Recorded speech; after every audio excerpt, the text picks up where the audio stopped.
Hello, in this video I'm going to explain adding and subtracting fractions with like denominators. Like denominators means having the same number as the denominator for both fractions. Before we get started in MATLAB Plus, I want to go over some conceptual concepts about fractions. So I want to talk about this thing called a unit fraction or a unit. So let's see this diagram. Let's see what it's talking about. All right, so we have a candy bar that's divided into 5 equal sections. If you eat 2 sections, so here are the 5 candy bars. If you eat 2 sections, you have eaten 2 out of the 5 candy bar. So we have 2/5 here. The denominator 5 tells us the unit, which is 1/5. So the unit is 1/5. What that means is that the 1, for the unit fraction, the numerator is always 1. Okay, the number, and that represents 1 equal unit of the whole thing. The 5 represents how many total units there are. 1, 2, 3, 4, 5, 5 total, and 1 is a representative part of the total amount. So this here is called the unit fraction. All right, unit fraction. Now, 2 tells us how many of the unit fractions have been eaten. 2 pieces of the bar have been eaten. All right, so I just want to touch base with this thing called a unit fraction. I want you to understand what this means. Let's look down here. Now, you cannot see this because the writing's too small, but each triangle has 1/8 written inside of it. So 1/8 represents the unit fraction because 8 is the total number of equal triangles. And one of those is just a representative sample. So 1/8 is the unit fraction. All right, so down here there are 8 equal parts. This tells us the unit fraction is 1/8. Yep. The denominator is 8, which represents the total amount of triangles in here. So 5 units are shaded, so this is represented as 5/8. Or you can think of this as 5 units. We have 5 shaded units. We're going to multiply that with the unit fraction, which is 1/8. And what do we get? Well, remember, when you're multiplying a whole number and a fraction from a previous video, right? This is really the numerator. Or you can think of this as 5/1 and then multiply straight across. 5 times 1 is 5. 1 times 8 is 8. 5/8. So another way to think about this 5/8 is that there are 5 parts that are shaded, and we're multiplying that with the unit fraction. All right.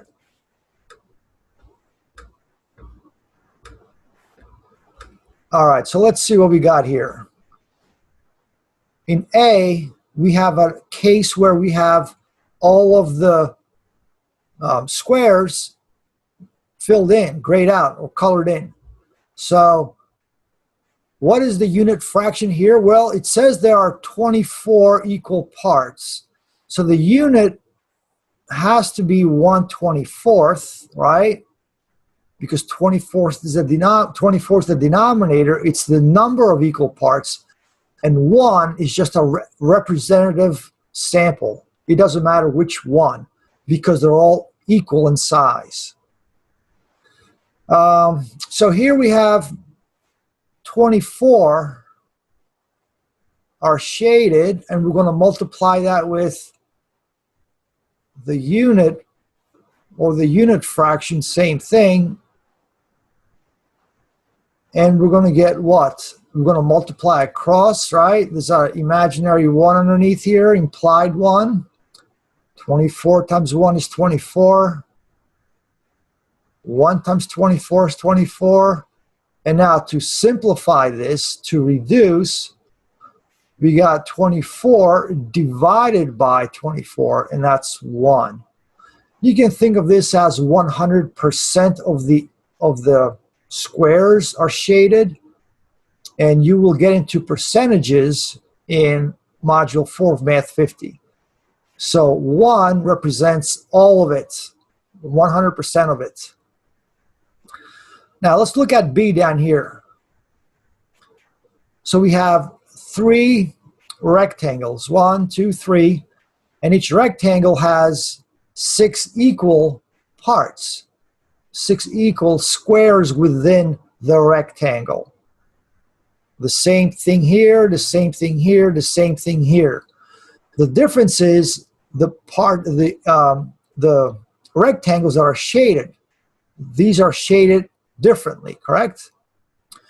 All right, but notice that since we have 6 equal parts, the unit has to be 1/6.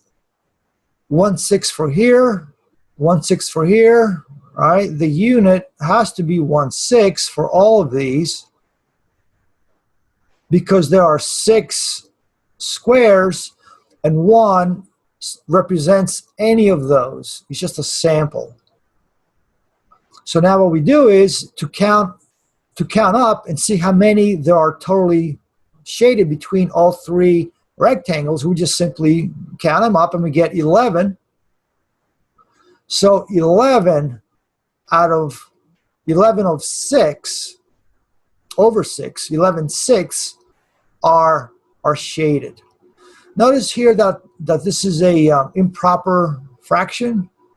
So that idea of part over the whole doesn't always mean the numerator, the part, is less. Okay, so it depends on the application. All right, so this diagram here is the punchline to this explanation. All right, so here we have what they call sets. A set is just a set of something. In this case, we have a set of 8 squares, and here we have a set of 8 squares. And here we have a set of 8 squares. Okay? And this rectangle has 8 squares, this rectangle has 8 squares, and so on. Now, here 2 squares of the rectangle are shaded. Here 3 are shaded. And we want to do is we want to add them up. So we want to add these up and see what we get. Well, 2 plus the 3 equals 5 parts that are shaded. Now, the interesting thing is down here in the math part, the numbers. Let's look at the numbers down here. We have 2 out of 8, 2/8. Then we're adding 3 out of 8, 3/8. And we get 5/8. So what do we actually do here? Well, we have 2 plus 3 equals 5. So we added the numerators. We added the numerators, and we kept the denominator. We kept the denominator. So when you're adding or subtracting, if it was subtraction, when you're adding or subtracting fractions, you add the numerator and keep the denominator. All right, so this is a breakdown of this up here. So what do we got? This explains this. So we have two boxes that are shaded, 2 squares that are shaded, and we're multiplying that with the unit fraction, right? There are 8 equal squares, so the unit fraction is 1/8. And then we're doing the same thing over here. We have 3 squares that are shaded, and we're multiplying that with the unit fraction. And we're getting the result when we add. See, we're adding here. See that we're adding 2 plus 3 equals 5 of the same unit fraction. Notice that this is also 1/8. The unit fraction here is also 1/8. 1 represents any of these. It's a representative, could be any of these, and the total is 8. Now, when you're going to be adding these fractions, when you're adding fractions, you're not going to break it down to this level. What you're simply going to do is right here. This is what you're going to do right here. You're going to take one fraction, add it to another, and equal the result. You're going to add the numerators. 2 plus 3 is 5. And then you're going to keep the denominators. 8. So this whole explanation that I did here was to tell you why we're keeping the denominator. We do not add or subtract denominators. We keep it because the unit fraction has to be the same. That's why. All right, so now that that's out of the way, let's go ahead and start working in MyLabs Plus. All right, so we have question number 1, 1/7 plus 4/7. Now, I just want to say something about this section here. In this section, the denominators are always going to be the same in this section. In reality, that rarely happens. So enjoy it while it lasts. In a future section, the denominators will be different. Okay? But in this section, the denominators are the same. So the process is really pretty simple. So it's going to be the same thing. Let's follow the same situation, the same process as what I just described earlier. So we're going to add the numerators. 1 plus 4 is 5. If you want to do this, you don't have to do it like this. If you want, you can put the 1 plus 4 over the denominator and keep the denominator, right? We add numerators and keep the denominator. And 1 plus 4 is 5/7. So this is an intermediate step to put these together like this in the numerator. You do not have to do that. You can just simply go from here to there. You're adding the numerators, and that's it. Now, the only thing you could possibly do, because they want you to reduce, see that? They want you to simplify your answer. Simplify your answer. So if you could reduce, they want you to reduce. But this does not reduce, so it's 5/8. So what this means here, type a whole number or simplified fraction. So let's say our answer was 5/5. Well, this can reduce, right? Because 5 divided by 5 is 1. So 1 is a whole number. Okay? Or let's say it was 10/5 as our final answer. Pretend here. Well, 10 divided by 5 is 2. 2 is a whole number, and that's what they mean by that. You would type in 2 in that case. But for our situation, for our example, 5/8 is our answer. 5/7 is our answer.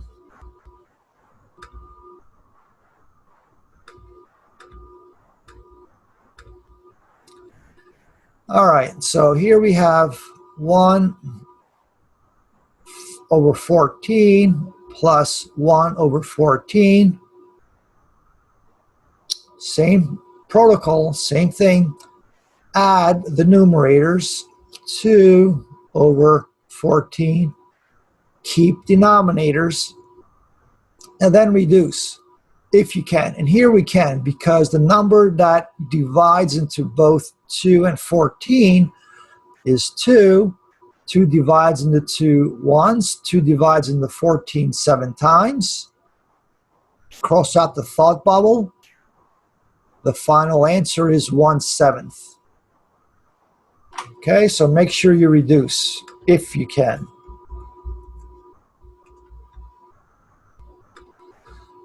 Now, in this example here, in this problem, they're doing vertical addition, which is the exact same thing as horizontal addition of fractions. It's the same process. Instead of side to side, horizontal, this is vertical. Same thing though. So notice that the denominator is the same. So we can just go ahead and add the numerators. This is addition. 7 plus 1 is 8. And we keep the denominator, right? We keep that unit fraction. So now we can reduce this, right? We can reduce this. Let me do the thought bubble here. What is the biggest number you can think of that divides into 8 and 16? And you said 8, correct. 8 divides into 8 once. 8 divides into 16 2 times. So what is left over? 1/2. 1/2 is our answer.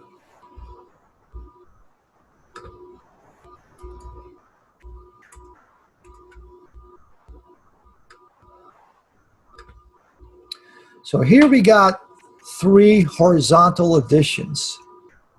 They look strange, but still it's the same process. And again, what's really nice about it is that the denominators are the same, so it's pretty nice. All we got to do is add the numerators. 13 plus 3 is 16. 16 plus 2 is 18. We keep the denominator. 18/19 is our answer. And that's it.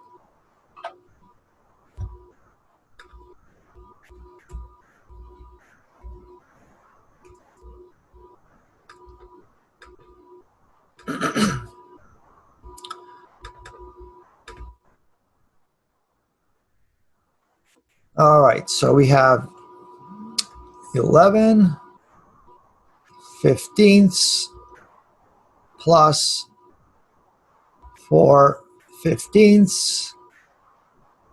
Got the same denominator. All we got to do is add the numerators.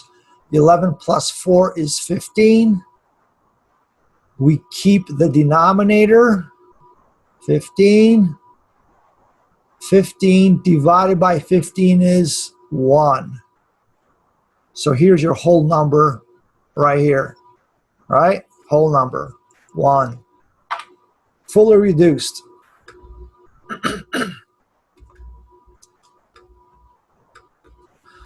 So here we got subtraction. We're subtracting fractions now. How do we handle subtracting fractions? The exact same way. That's how. No difference at all, except the fact that we're subtracting. But it's the same process, right? So we have the same denominator. We can just simply subtract the numerators. 5 minus 3 is 2. We keep the denominator, the unit fraction of 11, which is really 2 times 1/11, in case you're like, what? What's he talking about, the unit fraction? Here's your unit fraction, right? 2 times 1 is 2. 1 times 11 is 11. As I said earlier, 2/11 is our answer. It's the same situation as addition with subtraction. All right, so 2/11 should be what they're looking for.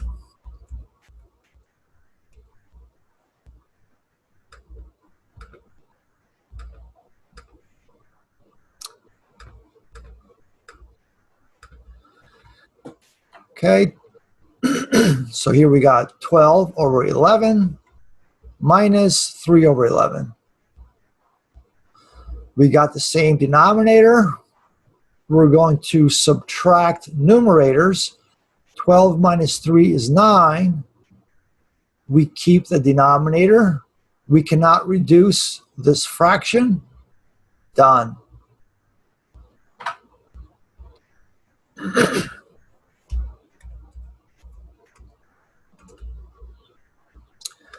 And finally, we got the vertical version of subtracting fractions with like denominators.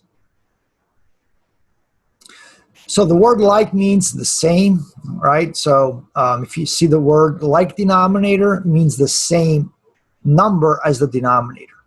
So we have 27 over 26, and we're subtracting 11 over 26.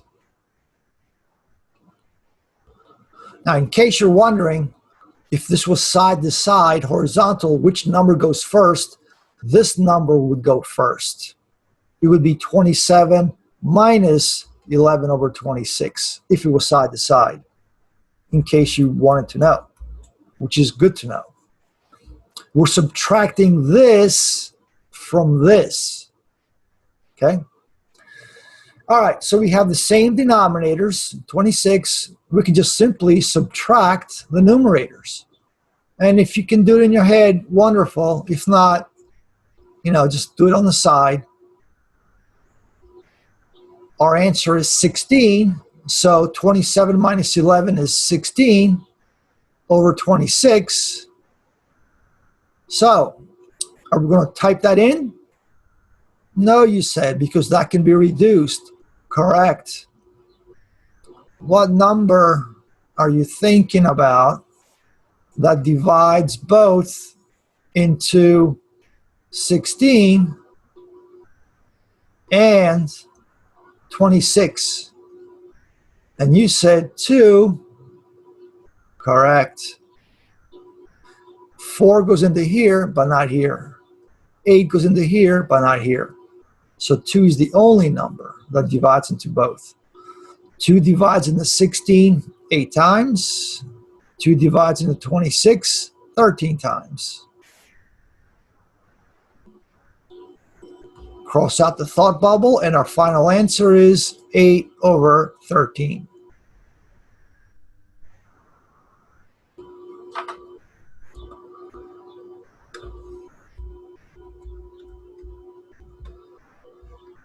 All right, so that's how you perform addition and subtraction of fractions with like denominators, having the same denominator. If you like my content, click the like button, post your comments, and subscribe to my channel. Thank you for watching.